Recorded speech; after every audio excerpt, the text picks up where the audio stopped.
নজর রাখা যায় কালীগঞ্জের খবরের দিকে। তামান্নার মা এবং কাকিমার গোপন জবানবন্দি।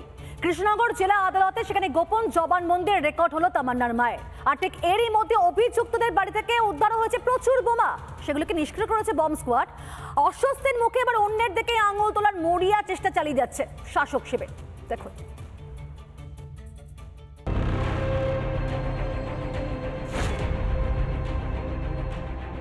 প্রত্যেক ঘরে ঘরে বোমা আছে। বোমা যদি তোলে অনেক অনেক বোমা আছে ওদের ঘরে। গোটা গ্রামের মানুষকে মাথা আতঙ্কে রাখে ওরা। কালীগঞ্জের মোলান্দিতে বোমাবাজি যেন মামুলি ব্যাপার, তা স্থানীয়রাই বুঝিয়ে দিয়েছেন। যে কোনো রিসুলে ওদের বোমলে হয়, ঝামেলা। বোমাটা ওদের মামুলি ব্যাপার। আনোয়াররা বোমা বাঁধে কি? অবশ্যই ওরা বাঁধে। কথাটা যে কত বড় সত্যি তা যেন প্রমাণ হয়ে গেল হাতে নাতে। ধৃত তৃণমূল কর্মী আনোয়ার শেখ ও মনোয়ার শেখের বাড়িতে তল্লাশি চালিয়ে প্রচুর বোমা উদ্ধার পুলিশে। মূল অভিযুক্ত তামান্নার মা যে অভিযোগপত্র দায়ের করেছে পুলিশের কাছে, তাতে আনোয়ার শেখের নাম উল্লেখ ছিল। ফুল টাইম পার্টি করে বলে প্রাথমিকভাবে স্থানীয়রা জানাচ্ছে। সেই রকম একজন এক সাধারণ মানুষ, তার বাড়ি এরকম বিরাট বাড়ি, এবং এই বাড়ির ভেতর থেকেই কিন্তু গতকাল রাতে অভিযান চালিয়ে পুলিশ বোমা উদ্ধার করেছে। পুলিশ সূত্রে জানা যাচ্ছে এই ধরনের বালির মধ্যে বালি স্তূপ করা ছিল, সেই বালি স্তূপের মধ্যে থেকে 9টা বোমা পাওয়া গেছে। আজকে সকাল থেকে এখানে বোম উদ্ধার হয়, সেই যাকে ইতিমধ্যে পুলিশ কিন্তু গ্রেপ্তার করেছে, আনোয়ার শেখ।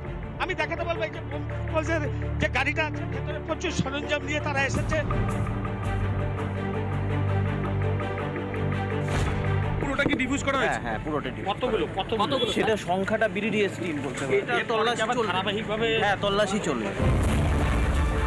বোমাবাজিতে মৃত্যুর ঘটনায় শাসক যোগ। তৃণমূলেরই কর্মীদের ঘর থেকে উদ্ধার বোমা। কোথা থেকে শাসক দলের কাছে আসছে এত বোমা?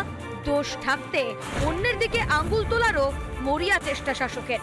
বোমের স্টক তো শুধু শাসক দলের পক্ষে তৃণমূলের আছে তা তো নয়, অন্য দলেরও তো আছে। সেটা গাইডলাইন, দলের গাইডলাইনের বাইরে কেউ চলে না। তার মধ্যে একটা বিক্ষুব্ধ হয়তো কিছু ঘটনাটা ঘটে গেছে। এদিনই কৃষ্ণনগর জেলা আদালতে তামান্নার মা ও কাকিমার গোপন জবানবন্দি নেওয়া হয়। আমি আজকে এসেছিলাম, আমি স্যারকে আমার সমস্যার কথা জানতে আসলাম। স্যারকে বলে গেলাম, জজ সাহেবকে বলে গেলাম বিচার চাইতে, আমার মেয়ের জন্য বিচার চাইতে, তামান্নার জন্য বিচার চেয়ে আসলাম। মেয়েকে অকালে হারিয়ে বিচার চাইছেন এক হতভাগ্য মা। কালীগঞ্জ তার মেয়েকে ফিরে চায়। বাংলার শিশুরা বাঁচতে চায়। বাংলায় শিশু হত্যার শেষ দেখতে চাইছেন সকলে। রিপাবলিক বাংলা। নানা ধরনের কন্টেন্ট দেখার জন্য লাইক করুন, শেয়ার করুন আমাদের ফেসবুক পেজ, সাবস্ক্রাইব করুন আমাদের ইউটিউব চ্যানেল। পাশাপাশি অন্যান্য ব্রেকিং নিউজের জন্য অবশ্যই চোখ রাখুন রিপাবলিক বাংলায়।